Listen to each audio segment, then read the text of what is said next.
First of all, now you're a little bit more settled into the job than what you were the last time, we got to see you in person.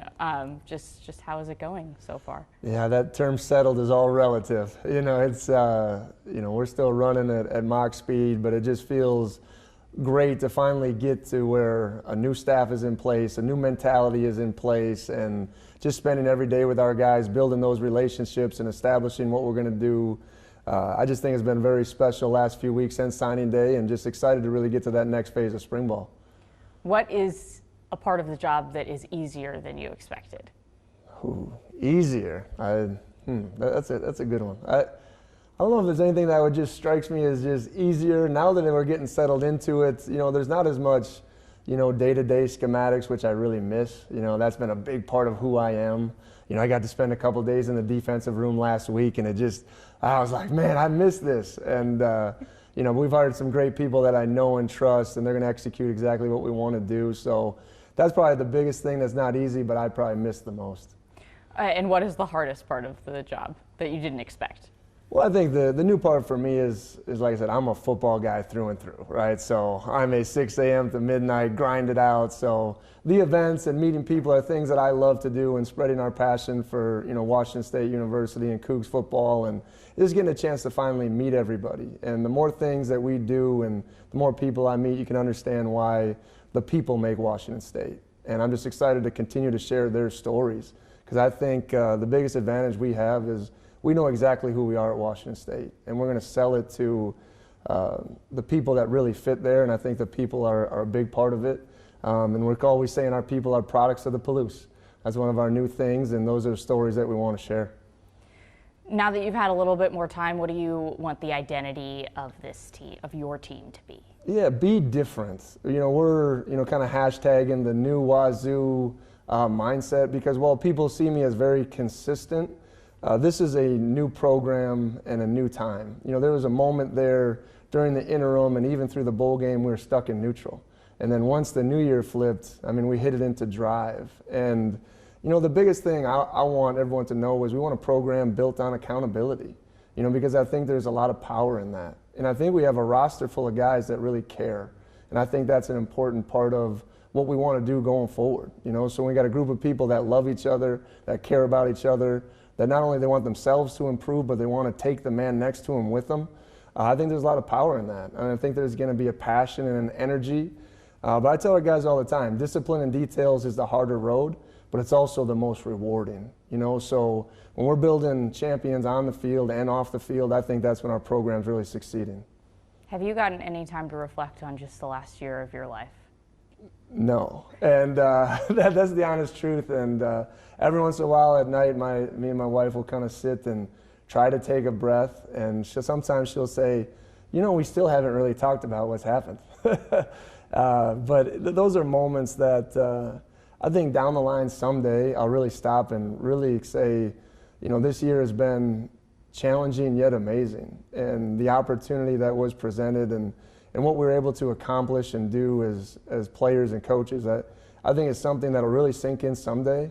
In this moment, I don't know if I've had an opportunity to really reflect back on it, because you're always thinking about what's next. But that 2021 season and group was really special to me. I know that. Part of that 2021 group was Jayden de Laura, who obviously transferred out. When did you know that he was probably going to look outside of the program? I really didn't know until it was time, and we wish Jayden the best of luck. And as a program, it's one of those things where this is the new college football, and I think we all have to be able to adapt and move and change. And Washington State is not going to be an exception to that. So we always have to do what's best for our program and our team. And the one thing I always promise our guys is competition, and that's one of our 4 core values. And we want to have one of the most competitive atmospheres we can in the country at every position. And, obviously Jayden was part of that, and we wish him the best of luck.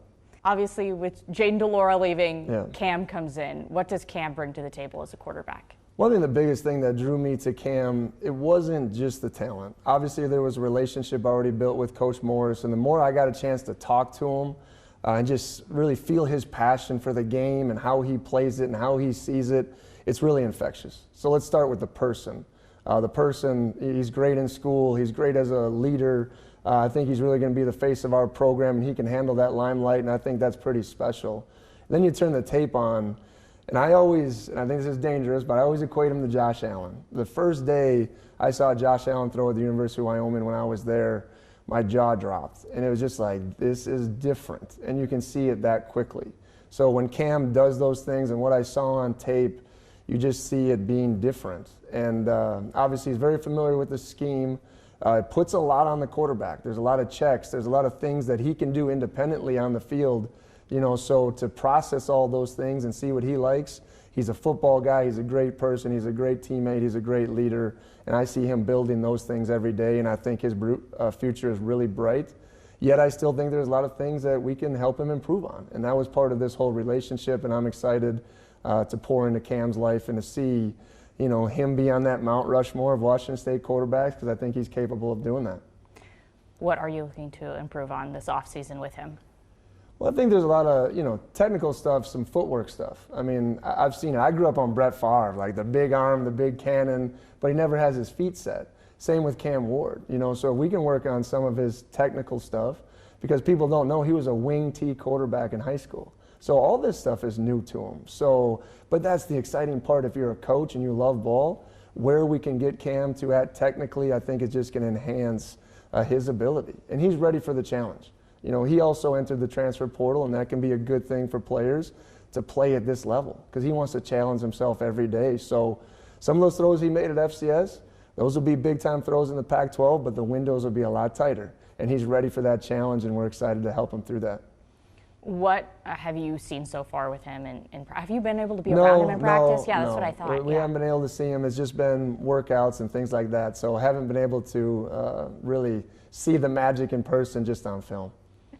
How much are you itching for spring ball so that you can watch him? Oh, I can't wait. And as a coach, it's my favorite time of year. I love spring ball more than any other time, because you get to space out the practices, you get a really good teach time and fundamentals, and you get to pour into every player on your roster.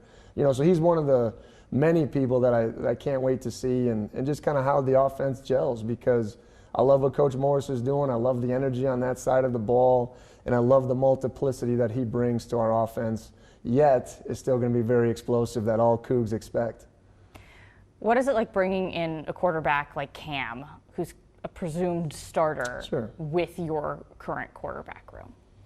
Well, I think it's one of those things where everyone earns their spots, and Cam's going to be no different. Obviously, he's highly touted, and he knows the offense, so he has a little bit of advantage. Yet I think he's one of our best coaches right now. He's coaching the other quarterbacks, he's coaching the receivers, he's doing a lot of extra time with those guys on their own. So it's like picking up a 11th assistant with Cam right now, because he knows the offense so well and he sees the game so well. You listen to him to talk about the game of football, you just immediately get impressed. He gives you one of those 5-minute answers on a simple question where you're just like, he loves this game. And it's fun to see and watch, and I can't wait to see him out there in spring ball. There's been a large emphasis on recruiting in this state. Rolovich had an emphasis on that as well. Obviously, the previous regime, there was a bit of a knock. Just what made you want to come in here and make that one of your pillars? Well, I think one of the biggest person that made an impression on me was Coach Price. During COVID, he spoke to our whole coaching staff, and it was just amazing to hear his perspective on how he did it. And it's the nature of who I am, because I was just a Division III player that wanted an opportunity.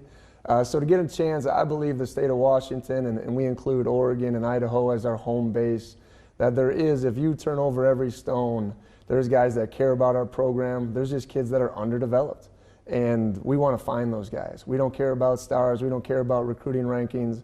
We care about the guys like Abe Lucas, who's going to be a top 2-round draft pick, who didn't have any stars coming out of high school, right in our own state of Washington, that these guys are everywhere.